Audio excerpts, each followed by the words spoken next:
Does Gaza have more debris and rubble than Ukraine? Well, a UN agency seems to think so.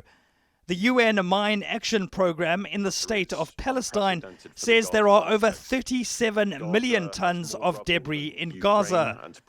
All of that will have to be cleared once Israel's war on Hamas is over. It's a massive amount, but Ukraine has also been rocked by conflict for more than 2 years. The Kiev School of Economics said in January there were over 250,000 damaged and destroyed buildings in Ukraine. Either way, in both cases, the volume of rubble is not the only problem. Firstly, there's a strong possibility that deadly explosives are still in the rubble. The UN says 1 out of every 10 munitions fails to explode. Neither Israel nor Russia release precise figures on the munitions they've used. However, the Gaza government media office claims that Israel dropped over 45,000 bombs on the area. Ukrainian officials estimate that Russia drops around 45 heavy bombs and 10,000 shells daily.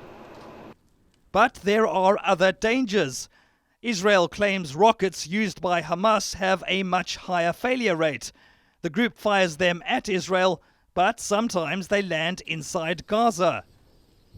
Meanwhile, there are more landmines planted in Ukraine than any other nation.